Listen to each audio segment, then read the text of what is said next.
Ok, amados, vamos a continuar hoy estudiando acerca de la fe y el arrepentimiento. Es el tema que vamos a abordar hoy. Las preguntas 90 a la 92 de nuestro catecismo bautista. Ya llevamos con hoy 37 domingos estudiando diferentes asuntos, ayudándonos con este catecismo. Les invito a que antes de todo vayamos a Marcos capítulo 1. Marcos capítulo 1. Versículo 15, 14 y 15. Dice, después que Juan fue encarcelado, Jesús vino a Galilea predicando el evangelio del reino y diciendo, el tiempo se ha cumplido y el reino de Dios se ha acercado. Arrepentíos y creed en el evangelio. La fe y el arrepentimiento. Noten en ese texto que el Señor Jesucristo, una vez que el tiempo se cumplió, ¿a qué llama? Arrepentíos y creed en el evangelio. Ok, pregunta 90. Ahora sí. ¿Qué demanda Dios de nosotros para que podamos escapar de su ira y maldición que merecemos por el pecado? Un momento antes de leer la respuesta. Hemos estado hablando de todas las consecuencias que vienen por el pecado. Hemos estado hablando de la maldición que merecemos por el pecado. Hemos estado hablando de la gravedad del pecado. Ahora, ¿cómo vamos a huir de esa ira y de esa maldición? Entonces dice nuestra respuesta. Para que escapemos de la ira y la maldición de Dios que merecemos por el pecado, Dios demanda de nosotros fe en Jesucristo, arrepentimiento para vida, con el uso diligente de todos los medios externos por medio de los cuales Cristo nos comunica los beneficios de la redención. Otra vez, ¿qué demanda Dios para que escapemos de la ira? Sencillo, fe y arrepentimiento. Eso es lo que el Señor Jesucristo nos dijo en Marcos capítulo 1. Para poder huir de la ira de Dios, de la maldición que merecemos por el pecado, tenemos que tener fe y arrepentirnos de nuestros pecados. Ahora, esta respuesta nos agrega algo. Dice, con el uso de todos los medios externos, por medio de los cuales Cristo nos comunica los beneficios de la redención. ¿Qué es lo que pasa? Y aquí ya empezamos a abordar la teología de esta pregunta. Que, hermanos, aquí se están considerando aspectos de la justificación y aspectos de la santificación. ¿Cuáles serían los aspectos de la justificación? ¿Cuáles? A ver, les pregunto. En esa respuesta que leímos ahorita, ¿cuáles serían los aspectos que tienen que ver con justificación? ¿Qué es justificación? ¿Qué es santificación? ¿Será que la justificación depende del uso de los medios externos? Definitivamente no, muy bien. ¿Será que la fe tiene que ver con la justificación o no tiene que ver con la justificación? Claro que sí. Entonces, para ser justificados, fe y arrepentimiento. Para crecer en santidad, el uso externo de todos los medios que Cristo nos da para comunicarnos los beneficios de la redención. Hoy no vamos a llegar a aquellas preguntas, pero esto que acabé de mencionar es importante para las preguntas de más adelante. Cuando nosotros leemos de los medios eficaces para la salvación, cuando nosotros pensamos en salvación, nosotros pensamos simplemente en ¿qué? El día que nos convertimos. ¿Cuándo fuiste salvo? El día que nos convertimos. ¿Qué es salvación? Cuando una persona pasa de muerte a vida. Y sí, pero hermanos, la salvación es más que eso. La salvación va desde la eternidad pasada con la elección y la eternidad futura ¿con qué? ¿La qué? Mejor, porque la redención también sería todo. Glorificación. Todo eso es salvación. O sea, nosotros fuimos salvos, somos salvos y seremos salvos. Es algo pasado, presente y futuro. Entonces, no se confundan cuando en la respuesta nos dice uso de todos los medios necesarios para que Cristo nos comunique los beneficios de la redención. Eso precisamente se está enfocando en la santificación. Entonces, otra vez, aquí hay cosas de justificación, cosas que tienen que ver con la santificación. Sigo. La fe y el arrepentimiento son dos caras de una misma moneda. Vamos a concentrarlo primero en esas dos. Fe y arrepentimiento. Esas son las dos caras de una misma moneda. ¿Cómo se llama la moneda? ¿Cuál es la moneda? Fe y arrepentimiento son dos caras de una moneda. ¿Cuál es la moneda? ¿Cómo? No, me pareció que la dijo el hermano Adolfo. Salvación, redención, en el momento en el que somos salvos. O sea, para poder ser salvos, para convertirnos mejor, para la conversión, tenemos que tener fe y arrepentimiento. Les digo que son dos caras de la misma moneda porque no nos podemos convertir solamente con fe, no nos podemos convertir solamente con arrepentimiento. Tienen que estar las dos cosas. Para ser salvo tenemos que arrepentirnos de nuestros pecados y creer en el Señor Jesucristo. De hecho, hermanos, fue muy providencial, pero atesoren bien estas verdades porque tienen que ver todo con el sermón de hoy. El sermón de hoy precisamente se va a tratar de que es necesario arrepentirnos y creer las dos cosas en la historia del joven rico. Son dos caras de una misma moneda. Miren el Señor Jesucristo en Marcos 1, ya lo leímos, como les decía, arrepentíos y creed. Y en el texto de Hechos 20:21 dice, testificando a judíos y a gentiles del arrepentimiento para con Dios y de la fe en nuestro Señor Jesucristo. Tengan siempre presente eso. Para huir de la ira, Dios no nos pide simplemente fe. Dios no nos pide simplemente arrepentirnos. Dios nos dice arrepentíos y cree. Dos caras de una misma moneda. La moneda de la conversión, la moneda de la salvación donde inicia. Y lo tercero que quiero que notemos de esa pregunta, cuando dice el uso de los medios de gracia, eso es una consecuencia natural de la salvación. Porque no quiero que se confundan con la respuesta que el catecismo nos da. Yo hubiese tal vez preferido separar las preguntas, hacer dos preguntas, pero los autores lo dejaron en una sola. Y creo que también fue muy sabio dejarlo como una sola. No responder solo lo que tiene que ver con la justificación y dejar aparte lo de la santificación, sino unirnos para decirnos, ok, sí, la moneda de la conversión, pero es que si tú te convertiste, eso tiene un fruto. Debes empezar a utilizar los medios a través de los cuales Cristo comunica los beneficios de la redención.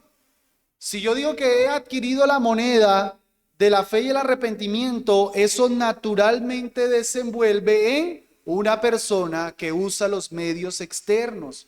¿Cuáles son todos esos medios? Bueno, adelantémonos un poquitico, futuras lecciones. La palabra del Señor. La meditación en la palabra, lectura de la palabra, predicación de la palabra, escucha de la predicación de la palabra, etcétera. Todo lo que tenga que ver con la palabra, memorización de la palabra. ¿Qué más? La oración. Si yo soy un convertido, yo oro para que a través de la oración yo pueda crecer en mi santificación. ¿Qué más? El culto, la congregación, el día del Señor con la iglesia, unos con otros para seguir creciendo, con todo lo que eso implica, servicio al Señor, la ofrenda, compartir con los hermanos, etcétera. ¿Qué más pudiéramos decir? ¿Cómo? La cena del Señor, muy bien, las ordenanzas, el bautismo y la cena del Señor. Y pues esos son en sí los medios. Ya de ahí para adelante matices de cada uno. Pero entonces yo me convierto, yo uso los medios que el Señor me ha dispuesto. El texto que estoy viendo ahora aquí está mal, no es Proverbios 6:22, es Romanos 6:22. Cuando dice Pablo, si habéis sido libertados del pecado, tenéis por vuestro fruto la santificación y como fin la vida eterna. Habéis sido libertados del pecado, ¿cuál es el fruto? La santificación. Y el fin, la vida eterna, toda la salvación. ¿Lo ven ahí? Ya has sido liberado, ya eres salvo. Ok, tienes un fruto que te salva, santificación, para que algún día seas salvo, la vida eterna. Todo el tiempo. La salvación es algo grande, hermanos. No pensemos solamente en términos de el día que nos convertimos. Bien, una aplicación que quisiera derivar de esta pregunta, una sola. El uso de los medios de gracia nos libran hoy de la ira y maldición. Recordemos que eso es lo que estamos respondiendo. Me devuelvo a la pregunta 1, me devuelvo a la pregunta 90. ¿Qué demanda Dios de nosotros para que podamos escapar de su ira y maldición que merecemos por el pecado?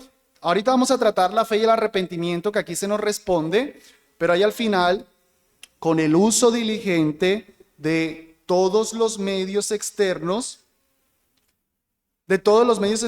por medio de los cuales Cristo nos comunica los beneficios de la redención. Hermanos, hoy, esa aplicación, hoy, para que tú y yo huyamos de la ira y maldición del Señor, necesitamos los medios de gracia. Ya hemos huido cuando creímos y nos arrepentimos, ya. Pero si hoy perseveramos en el pecado, si hoy practicamos el pecado, atraemos el desagrado del Señor. Entonces, para yo no caer en pecado, para yo huir de eso, entonces meditación de la palabra, me congrego, oro, participo de las ordenanzas.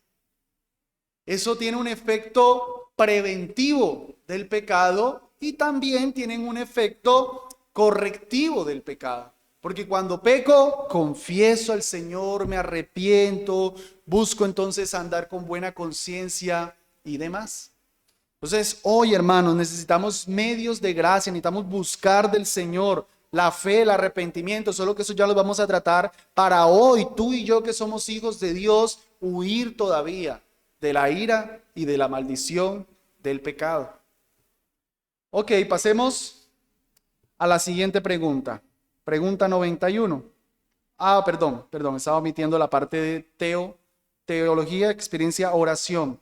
Le vemos una sencilla oración, una pequeña oración de gratitud a nuestro Dios porque no nos ha dejado en pecado. Dios nos dio cómo huir de él, desde Adán y a nosotros hoy. Señor, te alabamos, Padre, porque eres un Dios bueno, compasivo, misericordioso, que trayendo nosotros sobre cada uno la condenación, la ira, tú nos has dado medios, Señor. Nos has dado la fe y el arrepentimiento para ser librados de nuestro pecado y hoy medios para continuar huyendo de ese pecado. Gracias, Dios del cielo, en Cristo. Amén. Pregunta 91. ¿Qué es la fe en Jesucristo? ¿Qué es la fe en Jesucristo? Respuesta. La fe en Jesucristo es una gracia salvadora por medio de la cual le recibimos y descansamos solo en Él para salvación, tal como Él nos es ofrecido en el Evangelio. Miren la respuesta, saboréenla un poco.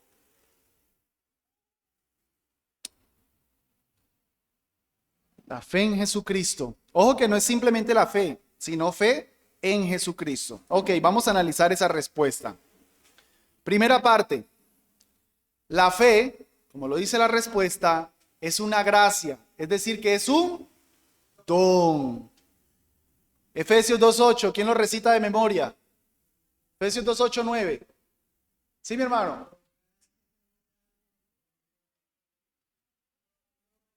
Sí.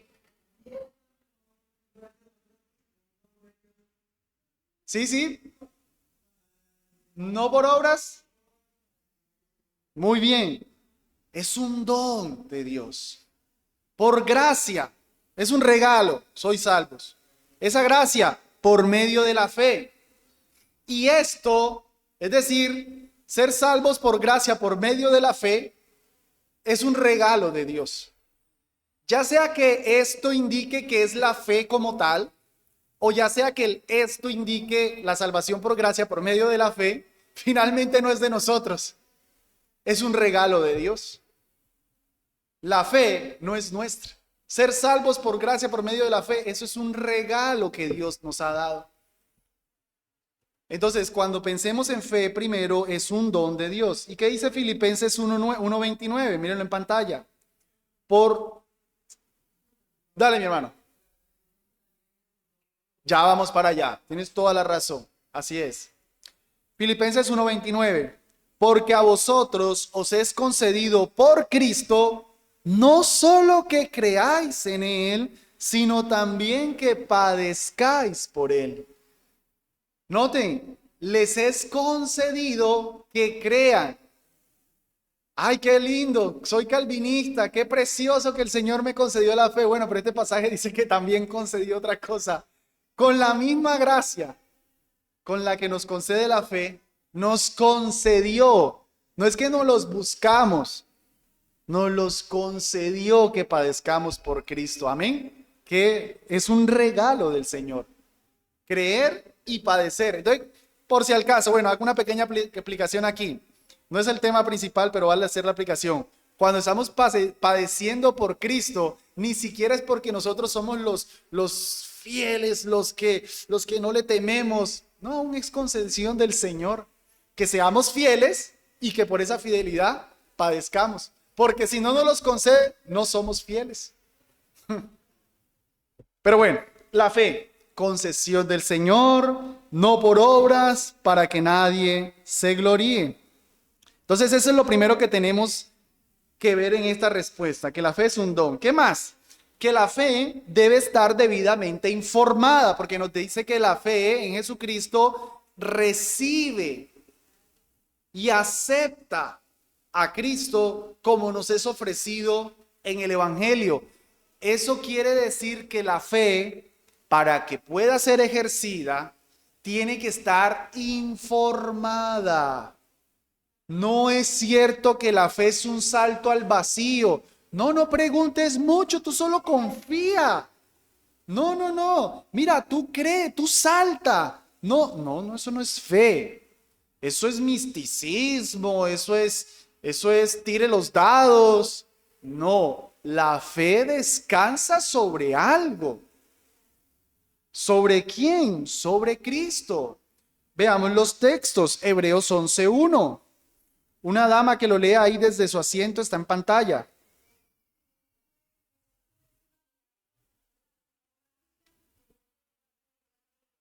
De lo que se...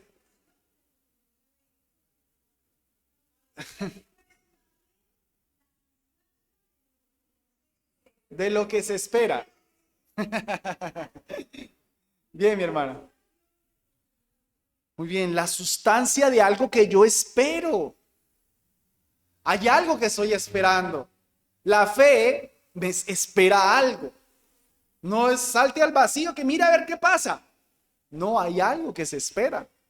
Demostración de lo que no se ve. Es decir, como que la fe se vuelve la evidencia visible de algo que no se puede tener en las manos. Eso es fe. El Señor Jesucristo en Juan 1:12 le decía, mas a todos los que lo recibieron, les dio potestad de ser hechos hijos de Dios, a los que creen en su nombre. Hay dos palabritas aquí que nos dejan ver esa idea de informada. Todos los que lo recibieron.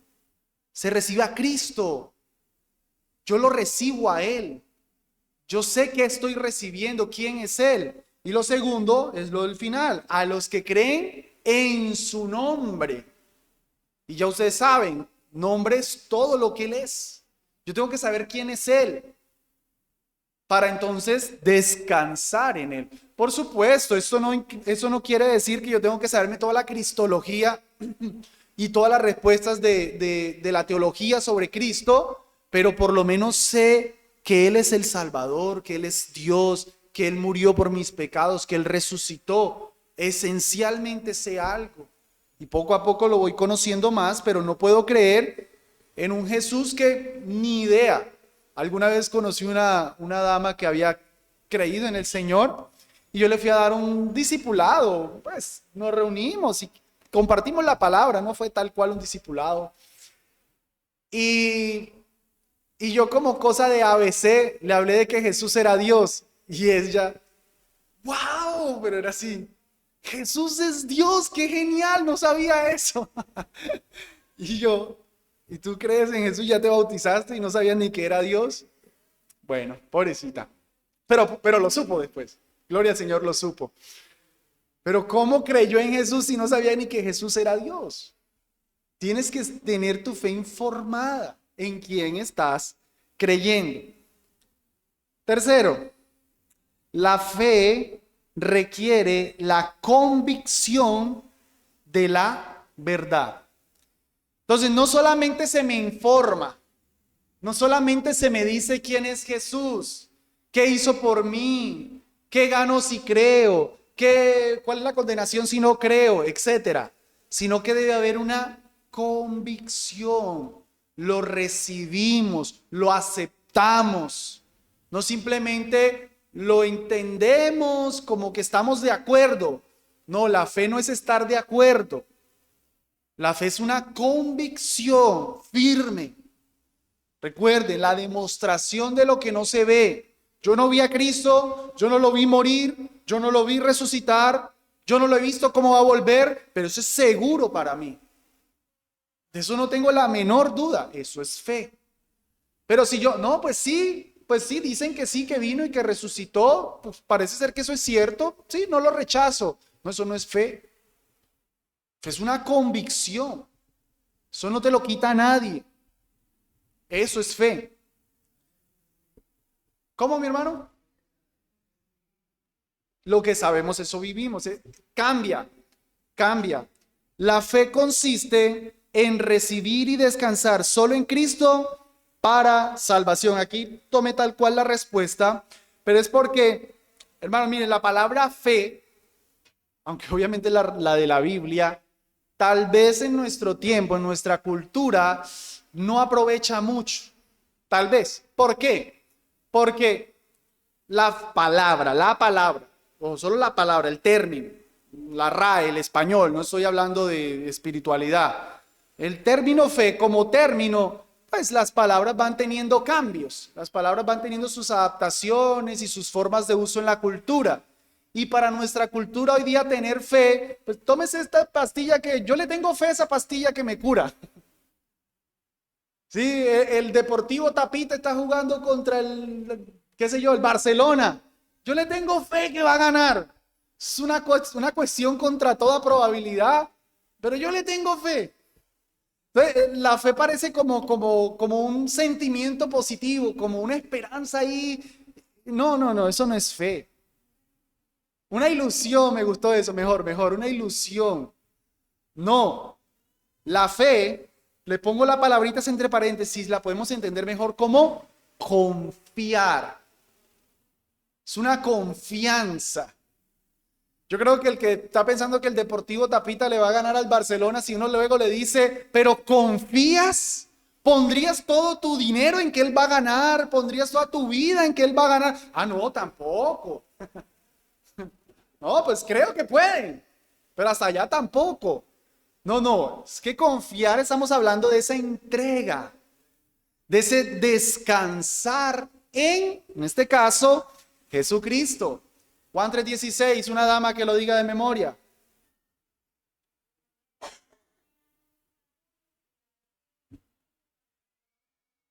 Muy bien.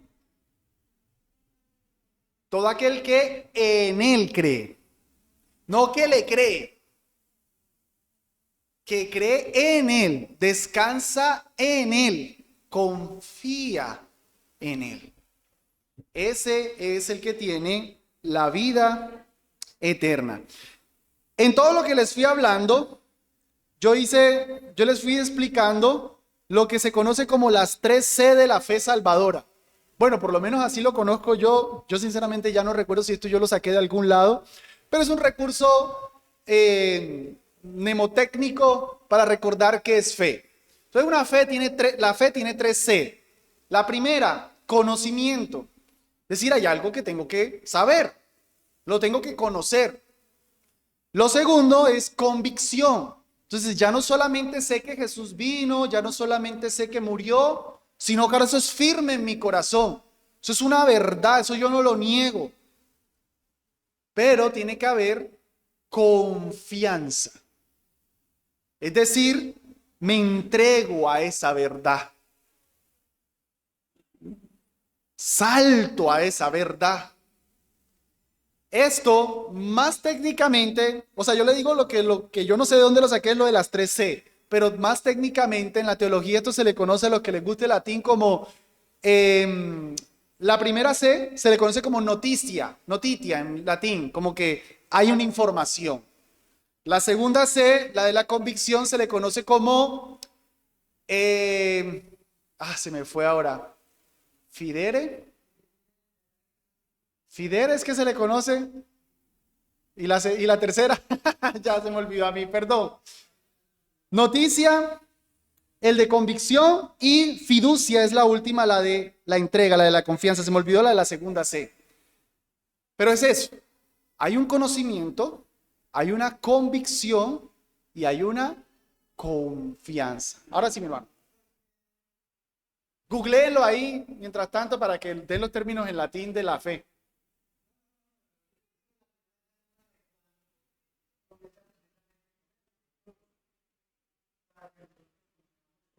Ajá, ajá. Léelo, léelo.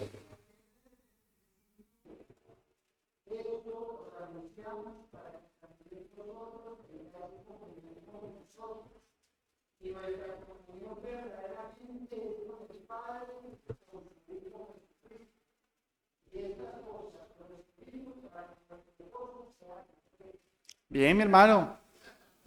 Muy bien. ¿Cuál fue el texto que leíste? Primera de Juan, ¿qué? Uno, del 1 al 4. Primera de Juan, del 1 al 4. Muy bien. Como todo lo que ellos vieron, lo que estaban convencidos, miren, yo les estoy diciendo, les estoy informando, es que lo vimos, es que lo tocamos. Crean en eso, ¿sí ven? No, no. Muchachos, hay un Jesús, salten al vacío, crean. Pero ¿quiénes? No, no, no se preocupen, crean. No, eso no es así. Hay evidencias. Nuestra fe, hermanos, no es un placebo, nuestra fe no es una negación de la ciencia, no, la fe está descansada sobre cosas veraces. Ok, un par de aplicaciones. La fe no es solo del pasado, es también del presente. Nunca piensen que requerimos fe solo cuando necesitábamos ser salvos. Pablo en ese texto de Hebreos 10:39 dice que nosotros no somos de los que retroceden para perdición, sino de los que creen para salvación del alma. Hoy día necesitamos seguir creyendo para salvación de nuestra alma. En consecuencia, la fe es esencial en la vida cristiana. Amados, recuerden eso. Los mejores cristianos no son los que más Biblia saben. Los mejores cristianos no son los que fueron a la universidad y tienen PhD. Los mejores cristianos son los que tienen fe en el Señor. Eso lo requerimos día a día, día a día. Yo puedo dar una clase de que Dios es todopoderoso y hacerle todos los matices filosóficos a eso y citar griego y hablar de la historia, de lo que la iglesia ha creído de todopoderoso. Pero luego viene el momento en el que tengo que creer que Dios me va a librar de una prueba y no creo que Él tiene el poder para hacerlo porque no le creo. Aunque explique muy bien que es todopoderoso, luego no creo que me puede salvar. Oremos a nuestro Dios para que afirme nuestra fe. Señor, estudiamos un poquito muy breve de la fe. Te pedimos que la podamos poner en práctica. Señor, que nos ayudes a afirmar nuestra fe. Que nos ayudes, Señor, a descansar más en ti. Tal vez no necesitamos una gran fe, solo necesitamos creerte ya. Saber que tú eres un gran Dios y que vale la pena confiar en ti. Ayúdanos, Señor, en nuestra débil fe. Amén. Y finalmente, la pregunta 92, ya tratamos de la fe, ya tratamos de ya tratamos de la fe, en el futuro vamos a tratar de los medios de gracia, ahora tratemos el arrepentimiento para vida. Otra vez, noten que no es solo arrepentimiento, es el arrepentimiento para vida. Muy bien, respuesta, ¿qué es? El arrepentimiento para vida es una gracia salvadora, otra vez, por medio de la cual un pecador, por una verdadera percepción de su pecado y la aprehensión de la misericordia de Dios en Cristo, con dolor y odio por su pecado, se aparta del mismo para volverse a Dios con pleno propósito y empeño en pos de una nueva obediencia. Bastante larguita, bastante que analizar, vamos por parte. Perdón, pequeña aclaración de términos. Aprehensión, ¿qué es eso? Es como de abarcar. Aprehensión es como de recibirlo, de lo entiendo, pero también lo abrazo. Tengamos eso para ahorita. Muy bien, primero, el arrepentimiento es una concesión de Dios. Vamos a ver Hechos 11:18. Bueno, lo tengo en pantalla mejor. Más bien vayan buscando en sus Biblias 2 Corintios 7. Vamos a ver que el arrepentimiento es una concesión divina. Dice Hechos 11:18. Entonces, oídas estas cosas, callaron y glorificaron a Dios diciendo, de manera que también a los gentiles ha dado Dios arrepentimiento para vida. Miren que la frase sale tal cual de la escritura, arrepentimiento para vida. Ha dado Dios. Lo que está sucediendo aquí en la escena es que se está contando de cómo el evangelio llegó a los incrédulos. Y la iglesia no concluyó, wow, Pedro, ¿cómo hiciste para convencerlos? ¿Cómo hiciste para que los gentiles también entendieran que eran pecadores? ¡Qué crack eres, Pedro! No. Ha dado Dios arrepentimiento para vida. Entonces, recuerden la moneda de conversión. Si la fe y el arrepentimiento son concesiones divinas, lo que nos queda es que la salvación, la conversión toda, es una concesión divina. El día que nos arrepentimos y el día que creímos es porque Dios nos lo concedió de pura gracia, de pura gracia. Miremos ese texto, es precioso para hablar del arrepentimiento, el de 2 Corintios 7. Pablo les había escrito a la iglesia una carta en la que había sido muy duro, les había dado palito, y Pablo parece ser que se sintió incluso compungido, como que les dio pues durito. Vamos a ver qué pasó. 2 Corintios 7:8. Porque aunque os contristé, es decir, causé tristeza, con la carta no me arrepiento, aunque me arrepentí, porque veo que aquella carta, aunque fuera por algún tiempo, os contristó. Pablo a mí me pesó haberles causado tristeza, pero ¿saben qué? Finalmente no me arrepentí de haberles causado esa tristeza. ¿Por qué?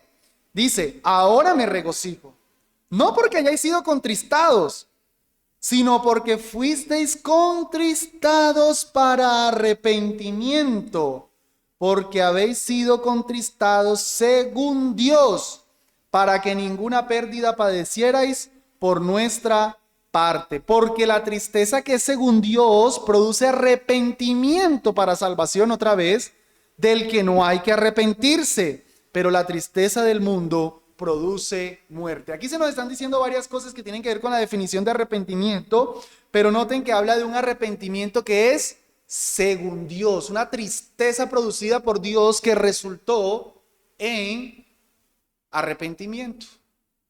Es una concesión divina. Ya vamos a volver a ese texto porque aquí hay elementos de lo que el arrepentimiento es.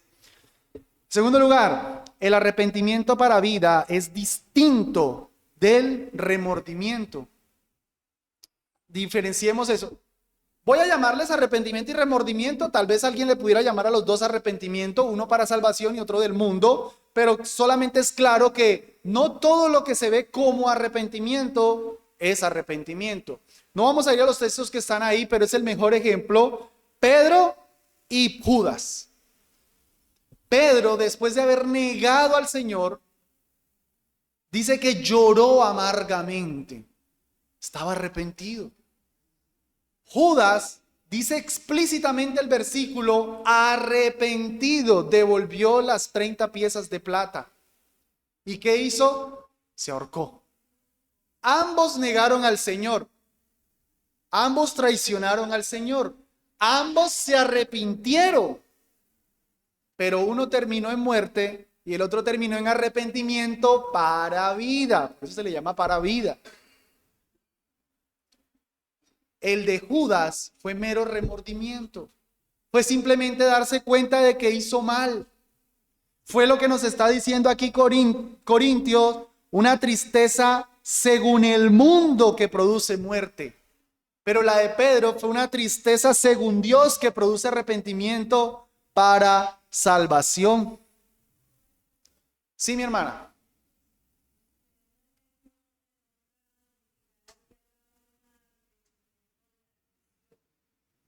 La mera atrición. La palabra que se utiliza para el verdadero arrepentimiento sería contrición, que implica un dolor profundo. Mi hermana, si no me estoy adelantando un poquitico. Bueno, lo voy a mencionar en el punto 4, pero ya que me lo preguntó, lo respondo. Cuando hablamos de arrepentimiento, el término teológico bíblico es contrición. El término los católicos romanos suelen utilizar, y también en eso, el término atrición. La contrición implica ese dolor, esa aflicción verdadera. La atrición es ese remordimiento de como quien dice, me pillaron, me van a castigar, qué pena, preciso, hice aquello y por eso me descubrieron. O sea, no hay un dolor por el pecado. Hay una tristeza es porque lo cogieron, porque lo descubrieron. Ese es el problema cuando en un proceso de restauración, pues el pecado no fue confesado sino descubierto. Ahí se vuelve complicado.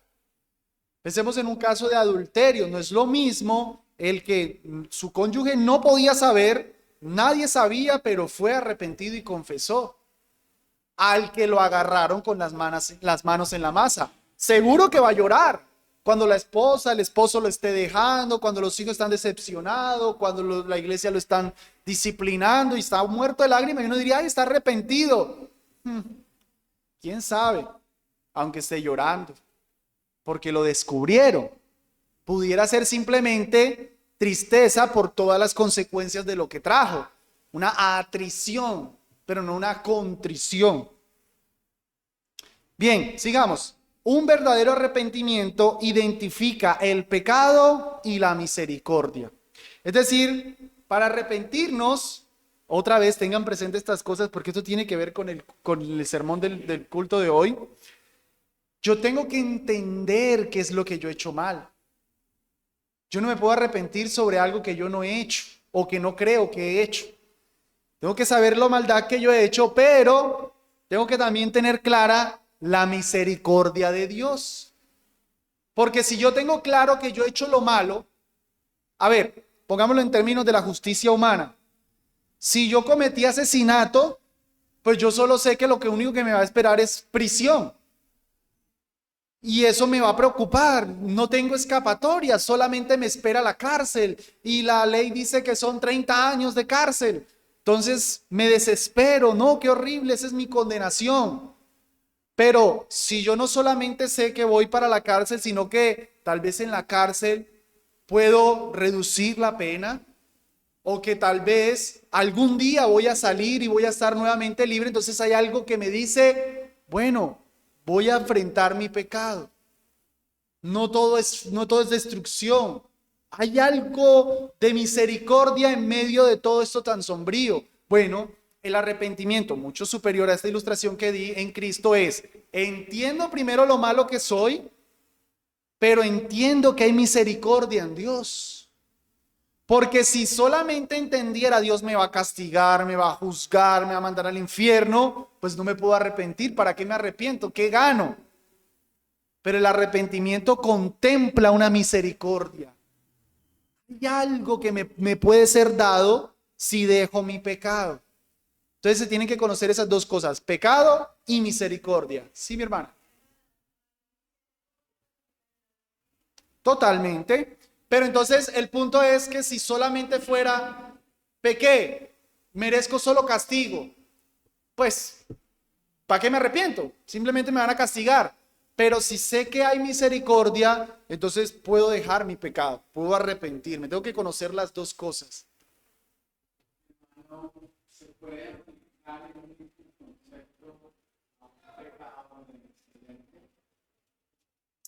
En la experiencia tocó eso, los pecados reincidentes. Ya en la aplicación ahorita lo tocó eso. Tengámoslo ahí. Bien, ya hablé del arrepentimiento, conlleva un dolor profundo por el pecado. Miren ese texto. Al oír esto, se compungieron de corazón. Nótenlo, una compunción. Al oír esto, ¿qué? Que eran pecadores, que habían traicionado al Señor. Entonces escucharon del pecado que habían cometido, están sintiendo una profunda tristeza y dijeron a Pedro y a los otros apóstoles, varones hermanos, ¿qué haremos? Pedro les dijo, arrepentíos y bautícese cada uno de vosotros en el nombre de Jesucristo para perdón de pecados y recibiréis el don del Espíritu Santo, misericordia. Arrepiéntanse, ya conocen su pecado, pero se van a arrepentir porque miren, hay salvación, hay perdón de pecados, hay un don incluso del Espíritu Santo. Pedro no simplemente les está diciendo, ustedes son malos, mataron al autor de la vida, ni modos, ahora les va a venir castigo. No, pero les está mostrando también la misericordia para que ellos puedan arrepentirse. El pecado requiere conocimiento de la falta y requiere conocimiento de la misericordia. En quinto lugar, el arrepentimiento es un giro del pecado a Dios. Esta es la naturaleza del arrepentimiento. No vamos a ir al texto, si quieren lo consultan luego. Pero cuando hablamos de arrepentimiento, estamos pensando en una persona que va hacia el pecado, va así, hacia el pecado. Y cuando se arrepiente, metanoia, giro, cambio de mente, entonces la persona ahora va hacia el sentido opuesto. Y si allá estaba el pecado, ¿qué está allá? Dios. Entonces es un giro de el pecado hacia Dios, un cambio radical. Antes pecaba, ahora quiero a Dios. Y en sexto y último lugar, en esa parte de teología, el arrepentimiento manifiesta una nueva obediencia. Entonces cambio.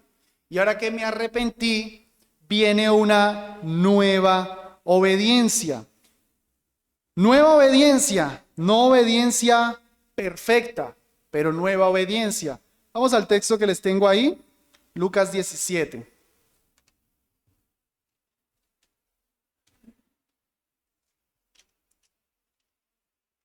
Lucas 17, versículo 3.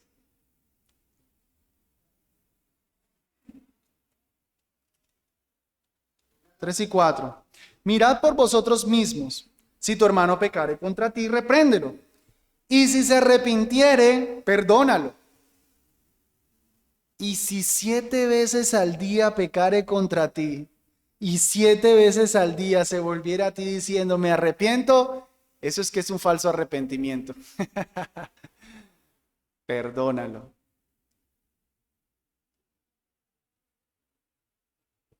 ¿Qué hacemos con ese versículo? Lo borramos. Pero les estoy diciendo que manifiesta un nuevo cambio, manifiesta una nueva obediencia. Bueno, pero la nueva obediencia no implica perfección. Se va a volver a reincidir en tal vez algunos pecados. En tal vez no, en algunos pecados.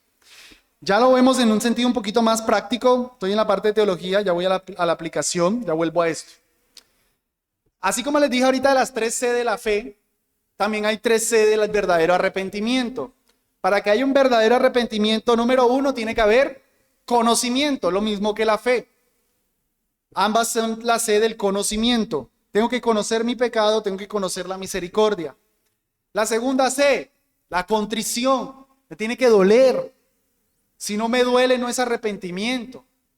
Sí, puede que llore o no, pero duele. Hay un dolor sincero por lo que se hizo. Y tiene que haber un cambio.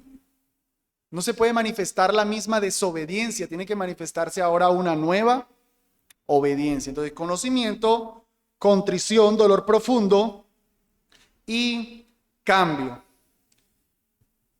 Vamos a las aplicaciones. Número 1. Debemos dudar de nuestro propio arrepentimiento cuando no conlleva lo mencionado.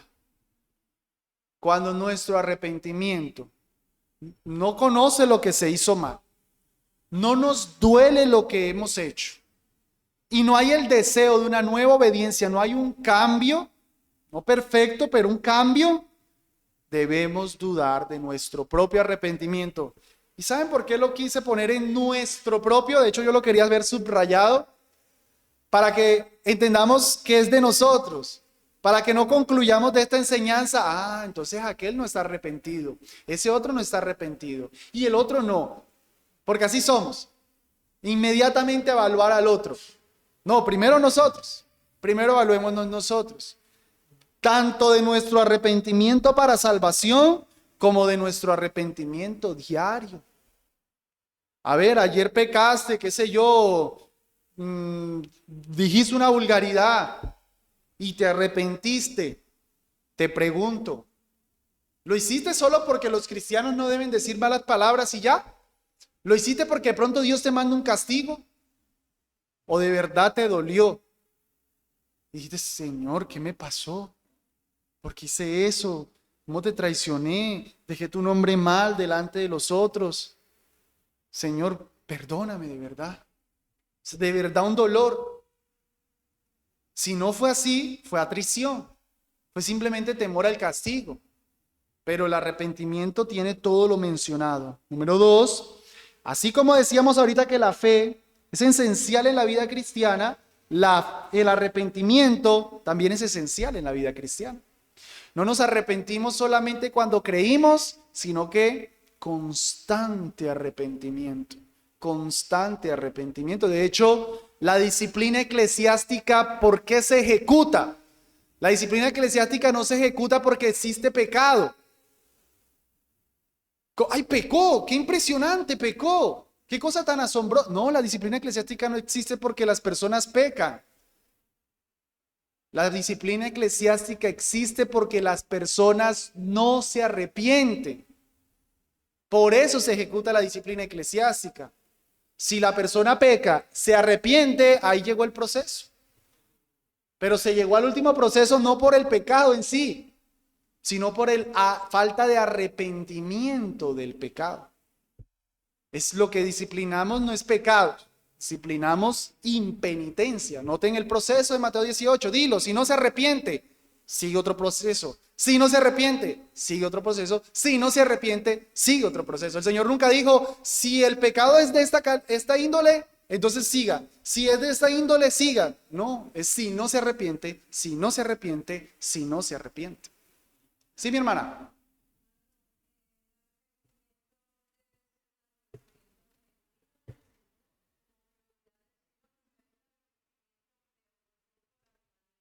Así es.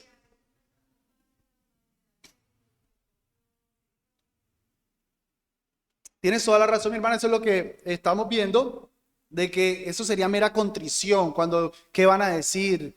¿Qué pena? ¿Me van a castigar? No es arrepentimiento. Terminemos entonces con una dificultad. Déjame terminar esta idea y te doy la palabra porque se me está yendo el tiempo. Con la de, y si 7 veces al día pecare contra ti, 7 veces al día perdónale. Bueno, por un lado, pues el Señor está siendo hiperbólico, ¿no? Tampoco está el Señor literal, alguien llegando 7 veces el mismo pecado en el día. Esposito, perdón, 7 adulterios hoy, el séptimo hoy mismo. No, pues eso tampoco, eso obviamente el Señor está siendo exagerado. Pero lo que Sí nos está enseñando el Señor, y lo que nos enseña todo lo del arrepentimiento, hermanos, es que no es correcto que nosotros digamos, no, pero es que ya es la segunda vez, pero es que ya es la tercera vez. No, el Señor habló incluso por allá en otro lado de 70 veces 7, porque lo que hay que ver es la genuinidad de ese arrepentimiento y no tanto cuántas veces lo lleva. Claro, eso no es excusa para peco hoy, peco pasado y pasado mañana y todos los días y estoy ahí. No, eso probablemente refleje una falta de arrepentimiento, definitivamente. Pero el tema es de tratarlo caso por caso. O sea, no se puede hacer una máxima aquí. No, si son 3 veces, eso es falso el arrepentimiento. No, no necesariamente. Porque el Señor Jesucristo incluso habló de 70 veces 7. Entonces, en mí, por lo menos en mí, ¿qué es lo que tiene que haber siempre? La disposición a perdonar. Si el pecador, perdón, si el impenitente es falso, pues por lo menos yo tengo que perdonar. Su impenitencia, que la juzgue el Señor, pero yo tengo que perdonar. Pero ¿dónde estaría el error? No es que ya es la tercera, no lo perdono. No es que la Biblia nunca dice que tú no puedes perdonar, la Biblia dice que siempre tienes que perdonar. Siempre toca perdonar. Si el pecador no se ha arrepentido, es su problema, pero yo tengo que perdonar. La Biblia siempre me llama a perdonar. ¿Respondo a la pregunta, hermano? ¿Royson? Bueno, bien. De hecho, hermanos, no lo tengo en mis notas, pero ya que hablé de esto, una otra aplicación muy importante. Escúchenme esto, es verdad. La Biblia nunca, escúcheme bien, la Biblia nunca nos manda a pedir perdón. Nunca. Búsquenme un versículo en que la Biblia diga pide perdón. No hay ni uno. ¿Qué nos manda la Biblia? No, pero yo pequé, o sea, yo pequé. Arrepentirme, pero a la otra persona. Es decir, yo dañé a alguien. Confesar. La Biblia nos manda a confesar pecados, no a pedir perdón. Porque es muy fácil pedir perdón. Bueno, tiene su dificultad, pero es fácil. Vamos a poner un pecado escandaloso, un adulterio. Esposo, perdóname por haber adulterado. Eso es fácil. Sí, te amo. Nos reconciliamos. Pero ¿qué tal esto? Esposo, ese día que tú ibas a salir, yo aproveché y aunque yo estaba bien contigo, yo prefería al otro y yo utilicé esta razón y me aproveché de esa oportunidad y sabía que estaba mal, pero continué y luego utilicé. Eso sí es duro. Pedir perdón. De hecho, perdóname por si te dañé. Tú eres el malo porque te dañaste. No, confiesa que dañaste. No es, perdóname por si mi grito te dañó. No, mi grito te dañó. Discúlpame, te grité, eso te dañó, fui un grosero, fui un soberbio, me enojó, me heriste mi orgullo, fui un soberbio, tengo que reparar eso en mi corazón. Por favor, perdóname. Eso es otra cosa. Eso es confesar pecados. Juan 1:9, si confesamos nuestros pecados, Él es fiel y justo para limpiarnos para perdonarnos todo pecado y limpiarnos de toda maldad. Confesar, homologueo, di lo que hiciste. ¿Ven? Di lo que hiciste, eso es lo que quiere decir homologueo. Pon tus palabras al mismo nivel de lo que hiciste. Ahí sí nos tiembla un poquito el labio. Ahí sí se nos entrecorta la voz, tanto para Dios como para el prójimo. Señor, perdóname porque soy muy malo. En Cristo Jesús, amén. No, confiésale al Señor porque es que eres malo. Si estás diciendo que eres malo es porque algo hiciste, díselo. Ahí hay otro trabajo. Dañaste a tu hijo, perdóname porque no soy un buen papá. No, pero dile por qué no eres un buen papá. Confiésale de verdad. Eso es otra cosa. Y eso ayuda al arrepentimiento verdadero. Y me vino eso con la pregunta de la reincidencia, porque tal vez la reincidencia se da porque es solo pedir perdón. Pequé, perdóname. Pero como no ha habido una confesión sincera, como no ha habido verdaderamente una conciencia, mira, sí, otra vez vengo a decirte perdóname por gritarte, pero porque estoy viendo que soy un orgulloso, etcétera. Ahí sí. No solamente porque lastimé al otro y porque el otro no me está hablando y porque, bueno, sí, se supone que tenemos que llevar la fiesta en paz, sino porque dañé y yo saqué pecado de mí y eso refleja algo en mí. Y me toca decir, no solo que pequé de ofender, sino que hay otras cosas más y que me toca confesar. Entonces la Biblia no nos manda a pedir perdón, la Biblia nos manda a confesar pecados y eso es más difícil.